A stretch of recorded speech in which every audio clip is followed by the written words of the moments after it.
Il y a de nombreuses années, dans la ville de Nairobi, vivait une jeune femme magnifique nommée Aminata, qui était coiffeuse. Elle était mariée à l'amour de sa vie, Lamine, qui était chauffeur, et ils arrivaient à peine à subvenir à leurs besoins. Ils s'aimaient profondément. Leur amour avait commencé dès le lycée, et après leurs études secondaires, ils avaient appris un métier. Ils se marièrent tous les deux. Leur amour était si doux et beau à voir que même des couples plus riches que rêvaient de vivre comme eux, désireux d'avoir ce qu'ils possédaient. Aminata et Lamine avaient toujours rêvé d'avoir seulement 2 enfants, pas plus. Aminata fut très surprise lorsqu'elle découvrit qu'elle était enceinte, seulement 6 mois après leur mariage, un jour où elle rentrait du travail. Quand elle lui annonça la nouvelle, elle lui dit « Lamine, je suis enceinte ». Il était tellement heureux qu'il cria de joie. Dès ce jour-là, Lamine ne laissa plus Aminata faire aucune tâche ménagère. Il cuisinait pour elle, nettoyait la maison et faisait littéralement tout le travail à la maison. Ils étaient tellement heureux. Pas seulement à cause de la manière dont son mari la choyait et la traitait, surtout maintenant qu'elle était enceinte, mais aussi parce que les autres femmes de leur quartier l'enviaient. Bien qu'à certains moments, elle ne pouvait pas s'empêcher de sourire et de se demander « Qu'est-ce que tu as bien pu donner à ton mari ? Qu'est-ce que tu as mis dans ses chaussures pour qu'il t'aime autant comme ça ?» Elle répondait souvent en rougissant « Je n'ai rien fait de spécial. Non. Mon mari m'aime simplement. C'est la grâce de Dieu. » Lamine ne manquait jamais une seule consultation prénatale. Il suivait toujours tous les rendez-vous chez le médecin. Il aimait vraiment sa femme, et ils étaient tellement heureux d'apprendre qu'ils attendaient une fille. Leur rêve d'avoir une fille allait bientôt se réaliser. Il lui avait déjà donné un prénom, Saouda, qui signifie reine ou princesse. Lamine voulait dorloter sa femme tout au long de la grossesse en attendant l'arrivée de leur petite fille, Saouda. Une nuit fatidique, alors qu'il dormait, Aminata se réveilla en ressentant de légères douleurs au ventre. Elle savait que le moment était venu pour sa princesse de faire son entrée. Elle réveilla son mari, et il se précipita immédiatement à l'hôpital. Une fois arrivée, elle fut conduite dans la salle d'accouchement, tandis que Lamine attendait dehors, très inquiet mais aussi excité à l'idée d'être enfin père. Quelques minutes plus tard, le médecin sortit et annonça « Félicitations, votre femme vient de donner naissance à une magnifique petite fille. » « Oh, merci beaucoup, docteur, merci, » répondit Lamine, tout joyeux. Mais il se rendit vite compte que tous les médecins souriaient, ce qui le troubla. Alors il demanda, inquiet, « Pourquoi vous ne semblez pas heureux ? Comment va ma femme ?» Le médecin, l'air grave, répondit, « Je suis vraiment désolé, monsieur, mais nous venons de nous rendre compte que votre femme attend également un 2e bébé. Elle n'a pas encore accouché de celui-ci, et la situation n'est pas du tout bonne. Nous devons procéder à une intervention chirurgicale maintenant. Votre femme devient très faible. » Lamine n'en croyait pas ses oreilles. « Un 2e bébé » s'écria-t-il. « Faites tout ce qu'il faut pour sauver ma femme. Peu importe ce qu'il arrive au 2e enfant, mais s'il vous plaît, ne laissez rien arriver à ma femme. Cette femme-là, c'est ma vie. » Il pleura en suppliant le médecin. Après que celui-ci soit parti, Lamine continua de pleurer, plus fort que jamais. Il n'avait jamais prié de sa vie avec autant d'intensité. Il supplia le médecin, « S'il vous plaît, faites quelque chose, je vous en prie. Je vous promets que si vous sauvez la vie de ma femme, je vous donnerai $1 million. Je vous en supplie, sauvez-la. Pour vous remercier, je ferai tout ce que je peux, même vendre ma voiture, tout ce que je peux pour vous donner l'argent. » Il priait avec ferveur, mais après ce qui sembla une éternité, le médecin sortit, l'air sombre et très triste. Le médecin annonça tristement, « Je suis désolé, mais nous avons perdu votre femme. Nous avons fait tout ce que nous pouvions, mais c'était trop tard. »« Non, non, docteur, s'il vous plaît, faites quelque chose, » s'écria Lamine, en pleurant comme un enfant. « Ma femme ne peut pas mourir comme ça. » Mais à l'intérieur, elle était morte et il n'y avait plus rien à faire. Lamine pleura amèrement, sans pouvoir s'arrêter. Il se sentit perdu. Les larmes remplissaient ses yeux. Il ne pouvait même pas savoir le sexe du 2e bébé. Il était tellement en colère et dévasté qu'il n'eut aucune envie de s'occuper du bébé. Il abandonna l'enfant à l'hôpital. Pour lui, ce 2e bébé avait tué sa femme. Il aurait préféré que ce soit le bébé qui meure plutôt que sa femme. Son monde s'était effondré. Plus tard dans la soirée, les infirmières de l'hôpital retrouvèrent l'adresse de Lamine et apportèrent le deuxième bébé à la maison. Voici votre deuxième enfant, vous avez oublié votre bébé à l'hôpital, dirent-elles, inquiètes. Je ne veux rien avoir à faire avec cette sorcière qui a tué ma femme. Nous attendions seulement une fille. Pendant tout ce temps, nous étions fous, et personne ne nous a dit qu'il y en avait deux. Mais il était dévasté par la perte de sa bien-aimée, et il rendait la deuxième naissance responsable de la mort de sa femme. Il devait bien accepter cette seconde jumelle, même si elle se sentait perdue, ou autre chose. Il rejetait cette idée, ces fausses idées qui lui venaient à l'esprit. Ainsi commença la haine de Lamine envers son deuxième enfant. Alors qu'il avait nommé sa première fille Saouda, signifiant princesse, il donna à la deuxième Dunya, signifiant le monde. Il commença à montrer une préférence marquée pour Saouda. Il la choyait, l'adorait et la gâtait plus qu'il ne l'aurait fait pour l'autre. Tandis qu'il laissait souvent Dunya de côté, il s'assurait que Saouda ait toujours ce qu'elle voulait. Les voisins et tous ceux qui l'entouraient savaient qu'il préférait Saouda. Les hommes du quartier avaient même tenté de lui parler de la manière dont il traitait sa deuxième fille. Lamine, les enfants sont un don de Dieu. Ce n'est pas la faute de Dunya si sa mère est morte en la mettant au monde.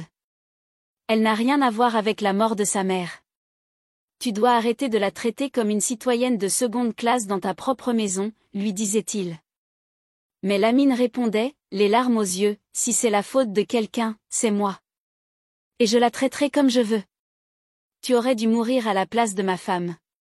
Elle continua donc à traiter sa deuxième fille, Dunya, de manière négligée, tandis qu'elle dorlotait Saouda. Ils étaient déjà âgés de 10 ans, et tandis que Saouda était toujours magnifiquement vêtue, entourée de l'amour et de l'attention de son père, Dunya était toujours triste, semblait malheureuse et avait très peur de son père. Elle vivait comme une domestique dans sa propre maison. Son père, Lamine, emmenait Saouda partout avec lui, tandis que Dunya restait à la maison, pleurant et se lamentant. Elle était la seule à balayer, à nettoyer la maison et à faire toutes les tâches ménagères, pendant que Saouda restait assise dans le salon à regarder la télévision. Dunya était aussi la plus brillante des deux, mais elle devait faire les devoirs de Saouda, et pendant les examens, son père lui avait toujours ordonné d'écrire le nom de Saouda sur ses copies. Habituellement, Saouda arrivait toujours en première position à la fin du trimestre, tandis que Dunya se retrouvait souvent en 15e, 17e ou même 28e place. Cela s'expliquait par le fait que Dunya inscrivait toujours le nom de Saouda sur sa copie d'examen, et que Saouda devait faire de même sur la sienne. Mais comme elle n'était pas aussi intelligente que Dunya, cette dernière finissait finalement en 16e ou 17e place dans la classe. Dunya grandit en sachant que son père ne l'aimait pas, et que sa sœur jumelle, Saouda, n'était pas prête à partager l'amour de leur père avec elle. Saouda commença même à se moquer d'elle et à la maltraiter.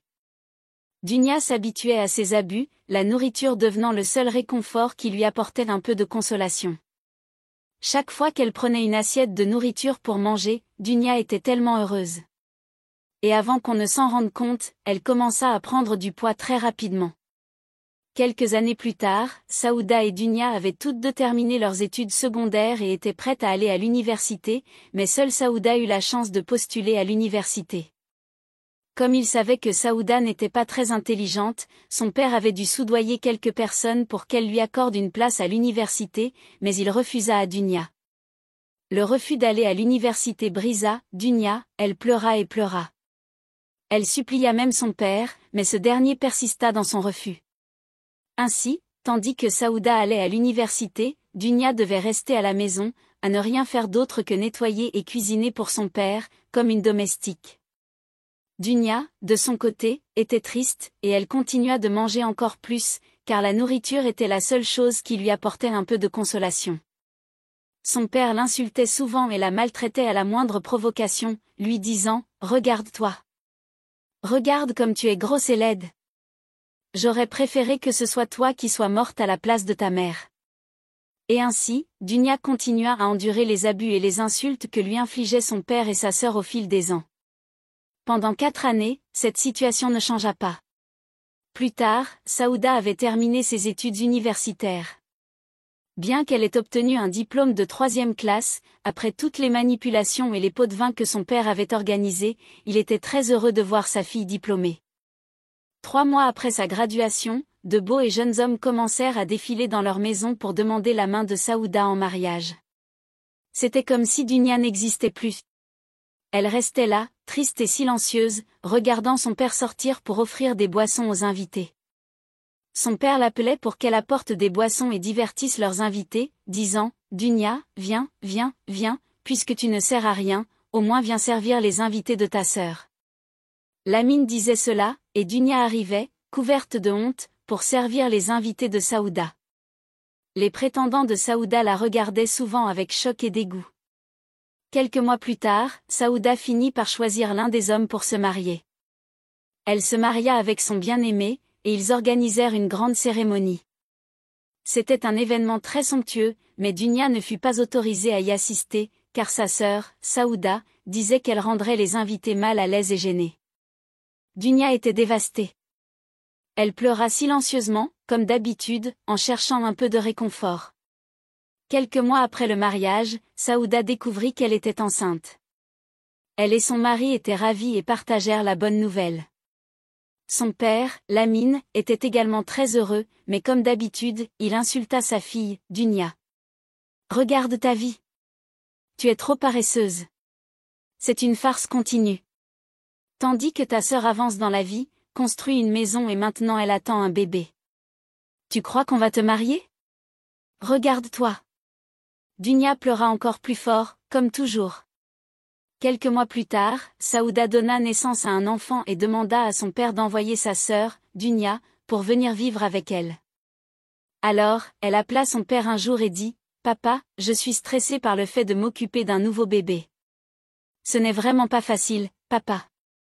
Je pensais, si Dunya ne t'est pas tellement utile, pourrais-tu l'envoyer chez moi pour s'occuper de mon bébé? Après tout, si ma mère était encore en vie, elle s'occuperait de moi et du bébé, dit Saouda, boudeuse. Oh ma fille, tu n'as pas besoin de le dire 2 fois. Si tu as besoin de Dunya, elle sera là demain matin, répondit Okey, essayant de calmer sa fille désemparée. Alors, Lamine appela Dunya et lui dit avec colère, fais tes bagages. Tu vas aller vivre chez ta sœur. Puisque tu as tué ta mère, c'est toi qui devras t'occuper de ta sœur et de son bébé maintenant. Si tu veux, va donc te ridiculiser et manger comme une idiote. Dunya, tout aussi en colère, lui répondit, « Mais papa, je ne veux pas aller chez Saouda. » Lamine, furieux, répliqua, « Regarde-moi cette fille, hein. Est-ce que j'ai besoin de te demander si tu veux y aller ou pas? Non, tu y vas, point c'est tout. Je ne t'ai pas demandé ton avis. » Alors, Dunya, en larmes, se résigna à partir. Le lendemain, elle arriva chez sa sœur. Ce jour-là marqua le début d'un nouveau calvaire pour Dunya, qui fut maltraitée et traitée de manière horrible par Saouda. Elle la traitait littéralement comme une domestique. Saouda appela Dunya pour lui donner une série de consignes, une liste de choses à faire et à ne pas faire, car elle en avait besoin. Je veux que tu sois réveillée à 4 heures du matin et que tu t'assures que toute la maison soit propre de fond en comble. Tu dois laver les 4 toilettes tous les jours, que quelqu'un les utilise ou non. Je veux que tu époussettes chaque coin correctement. Il ne doit pas y avoir un seul vêtement sale dans cette maison. Sinon, toi et moi, on va avoir un très gros problème. Et à 6 heures du matin, le ménage doit être terminé. Ensuite, assure-toi de prendre ta douche et de laver toute saleté sur ton corps. Très bien. Puis tu pourras maintenant préparer les affaires pour moi. Tu n'as pas le droit d'entrer dans ma chambre pour aucune raison. Est-ce que c'est bien compris, dit Saouda, en colère. Oui, j'ai compris, répondit Dunya tristement. À partir de ce jour-là, Dunya nettoyait, balayait, faisait toutes les tâches ménagères, portait même le bébé et s'occupait de lui. Saouda et son mari dormaient la nuit, tandis que Dunya était une domestique à plein temps sans salaire. Sa propre sœur la traitait ainsi. Elle pleurait constamment, regrettant de ne pas être morte à la naissance plutôt que de souffrir ainsi entre les mains de son père. Maintenant, sa sœur, Saouda, et même le mari de Saouda, l'agressait sexuellement chaque fois que Saouda n'était pas là, la touchant de manière inappropriée. Et même, elle la taquinait. Mais chaque fois que Saouda était là, elle la rabaissait encore plus, insultant ses manières. Comment cette chose laide, plate et ronde peut-elle être ta sœur de sang? Sans parler de ta sœur jumelle. Es-tu sûr que l'hôpital n'a pas fait d'erreur? Elle se moquait en riant. Mon cher mari, je ne vois vraiment pas comment accepter ça. Regarde ta jumelle. Elle est inutile, mais au moins elle garde la maison propre, disait le mari de Saouda, et elles riaient toutes les deux. Dunia pleurait souvent en silence, se demandant si sa vie allait toujours être comme ça. Elle rêvait d'une vie meilleure. Elle voulait aller à l'école. Elle voulait posséder des entreprises. Elle voulait fonder une famille. Elle voulait être en bonne santé. Elle rêvait d'être libérée de tous les abus de sa sœur, de son père, et maintenant de son beau-frère. Elle avait servi son père toute sa vie, et maintenant, il semblait que sa vie serait consacrée à servir sa sœur et son mari. Sa sœur la traitait même pire que son père. Le seul point positif était que Saouda lui donnait à manger, mais à ce stade, la nourriture excédentaire qu'elle lui donnait n'était pas seulement pour qu'elle ne soit pas affamée, mais aussi pour qu'elle reste grosse et laide. Ainsi, Saouda et son mari pouvaient continuellement se moquer d'elle, et Dunia devait continuer à vivre avec sa sœur jumelle et son mari. Quelques mois plus tard, Saouda était retournée travailler, laissant Dunia s'occuper du bébé. Cependant, dès le premier jour où Saouda avait repris le travail, elle revenait l'après-midi et apprenait que son mari avait abusé Dunia, sa sœur, pendant son absence. Dunia ne pouvait rien faire, car il était bien plus fort qu'elle. Une fois qu'il avait terminé, il se rhabillait et repartait au travail, laissant Dunia seule, en larmes, sans personne à qui se confier. Quelle tristesse, sa sœur ne la croirait pas. Elle garda donc le silence et continua à être abusée de cette manière pendant plusieurs mois. Une nuit, le mari de Saouda eut une dispute avec son patron pendant la journée et cherchait la chaleur de sa femme, mais elle lui refusa. Après plusieurs tentatives de mendier et de contrôler la situation, Saouda continuait de le repousser. Il attendit quelques minutes, pensant que Saouda s'était endormie.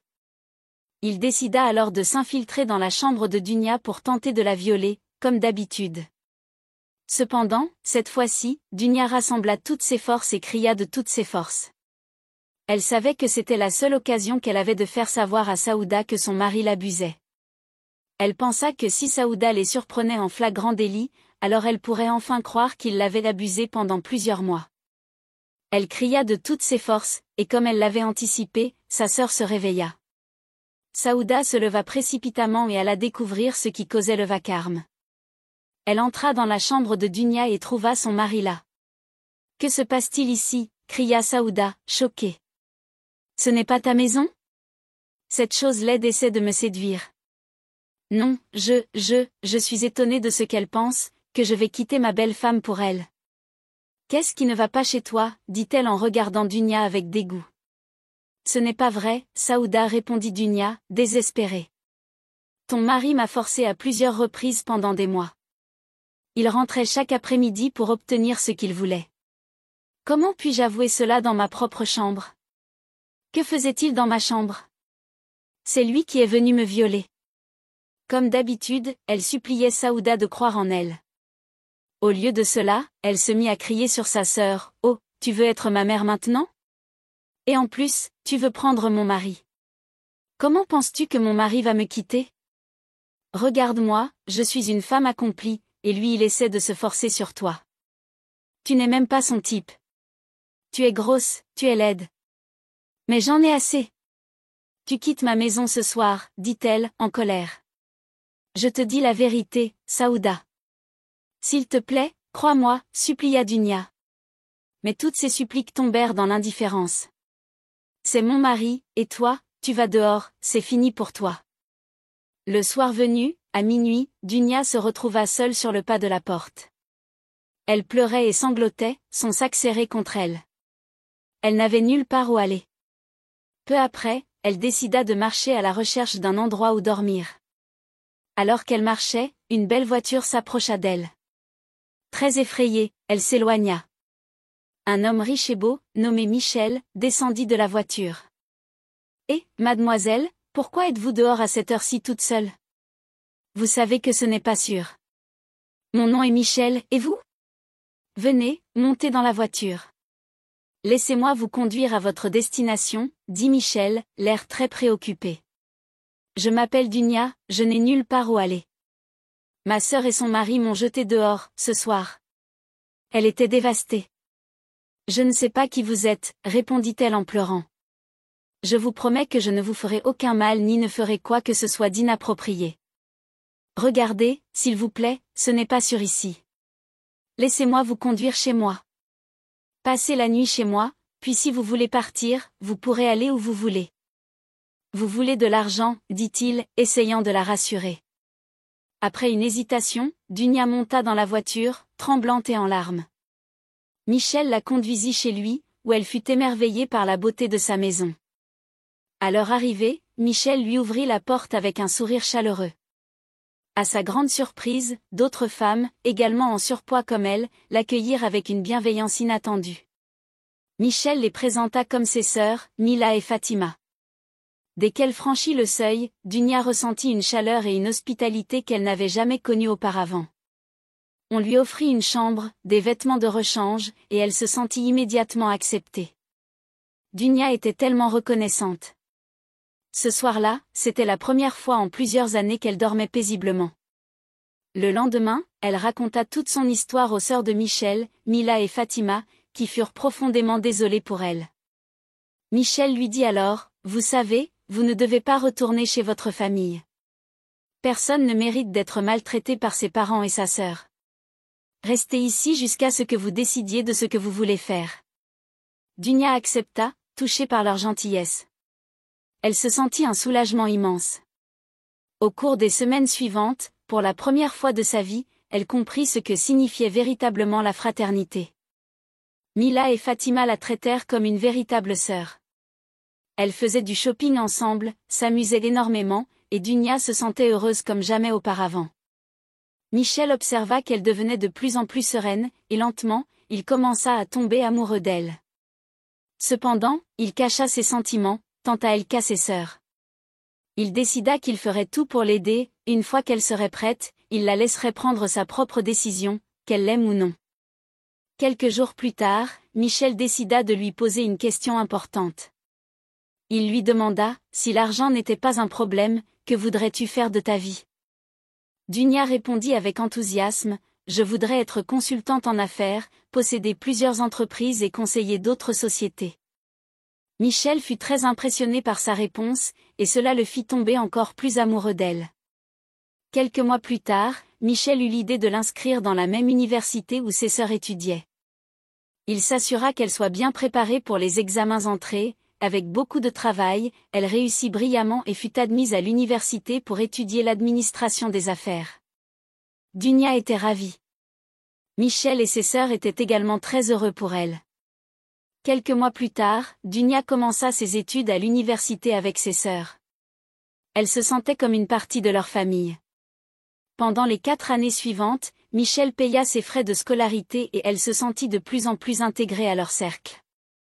Ces années passèrent très vite, et jamais Michel ni ses sœurs ne la rabaissèrent. Cependant, parfois Dunia repensait à son père et à sa sœur, et cela la rendait triste. Depuis le jour où elle avait été expulsée de chez sa sœur, ni sa sœur ni son père n'avaient fait d'efforts pour la retrouver, et cela la blessait profondément. Quelques années plus tard, Dunia obtient son diplôme avec mention très bien. Elle était tellement heureuse, tout comme Michel et ses sœurs. À ce moment-là, Michel ne pouvait plus cacher ses sentiments. Il lui avoua, « Je t'aime profondément, et je veux être ton mari. Acceptes-tu de m'épouser ?» Dunia, excitée, répondit, « Oui, bien sûr, je veux t'épouser. » Dunia lui regarda tendrement et lui demanda, « Il y a une chose que je dois savoir. Es-tu sûre que tu ne me quitteras pas un jour à cause de mon apparence ?» Michel la rassura en souriant, « Non, jamais. J'ai toujours aimé les femmes rondes et pleines.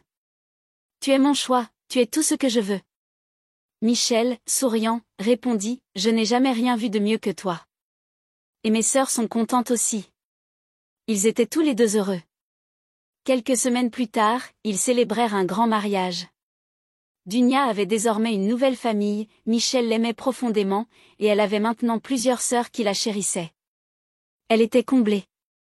Ils vécurent heureux et, 1 an plus tard, ils furent bénis avec 3 magnifiques enfants, des triplés. La vie de Dunya était épanouie, et elle avait complètement oublié son père et sa sœur. Cependant, un jour, alors qu'elle était à la maison, elle aperçut une silhouette qui ressemblait étrangement à sa sœur jumelle. Son père et son mari, Michel, entraient dans le salon. Dès qu'elle les vit, Dunya s'écria « Que font ces gens ici ?» En criant, elle ajouta « Ce sont des gens malfaisants. » Michel tenta de la calmer « Calme-toi, mon amour. Ton père et ta sœur m'ont trouvé à mon bureau, ils sont venus te demander pardon et solliciter ton aide. » Dunya, en pleurant, répondit « Dieu m'en garde, je n'ai ni père ni sœur. Ce sont eux qui sont mes ennemis, pas ma famille. » Son père et sa sœur s'agenouillèrent alors, suppliant « Dunya, pardonne-nous, nous étions aveuglés par la tristesse de t'avoir perdu. » Dunya, les larmes aux yeux, dit « J'ai été rongée par la douleur de vous perdre, et toute cette rancœur s'est tournée vers vous. Je n'aurais jamais dû vous blâmer pour la perte de ma femme. Je suis tellement désolé, dit-il en pleurant. Pour l'amour du ciel, j'étais juste un bébé, papa. Comment aurais-je pu être responsable de la mort de ma mère? Et vous avez fait de ma vie un véritable enfer pendant plus de 25 ans. Je ne suis ni votre fille, ni la sœur de ma sœur jumelle. Oui, vous me détestiez tellement. Vous vous êtes tous ligués contre moi pour me maltraiter. Vous m'avez traitée comme une servante. Et même quand vous avez surpris votre mari en train de m'abuser, vous m'avez accusé d'avoir provoqué cela et vous m'avez chassé cette nuit-là. Vous ne méritez même pas d'être appelée ma famille, dit Dunya en pleurant. Dites-moi juste pourquoi vous êtes venu ici. Sortez de ma maison et de ma vie, répondit-elle, en colère. Saouda raconta comment sa vie était devenue un véritable calvaire et comment son mari et son enfant avaient été impliqués dans un accident. Ils avaient passé plusieurs mois à l'hôpital, mais son mari était finalement décédé après qu'ils eurent dépensé toutes leurs économies pour les frais médicaux. Aujourd'hui, Saouda était très pauvre, le propriétaire avait même jeté ses affaires, et elle n'avait nulle part où aller. Elle avait cessé de travailler depuis longtemps, car c'était son père, Lamine, qui prenait soin d'elle. Mais avec la malchance qui les avait frappés, lui aussi avait été touché. Ils étaient désormais tous les deux dans une grande pauvreté. Après avoir raconté toutes ces histoires tristes, Dunya était plus convaincue que jamais de ne plus rien avoir à faire avec eux. Elle regarda son père dit, « Je savais que vous ne vous souveniez de moi que parce que les choses ne sont plus aussi faciles. Mais comme je l'ai dit, cela ne me surprend pas. Je ne veux rien avoir à faire avec vous. » Très bien. Elle sortit alors un chèque de 10 millions de dollars et le remit à sa sœur. Voilà, pour redémarrer ta vie, mais ceci doit être la première et la dernière fois que vous me contactez. Lamine et sa fille sont partis en pleurant, quittant la maison la tête basse, de honte. Qu'en pensez-vous, chers amis? Pensez-vous que Dunya ait eu tort de pardonner à sa sœur jumelle? Et si vous vous trouviez à sa place, croyez-vous que vous auriez su dépasser le passé? Nous vous invitons à partager votre avis dans la section des commentaires. Vos retours m'intéressent vivement. N'hésitez pas à soutenir notre travail en vous abonnant à la chaîne, en aimant nos vidéos et en les partageant avec vos proches. Nous vous souhaitons un excellent week-end et vous donne rendez-vous bientôt pour de nouvelles histoires captivantes.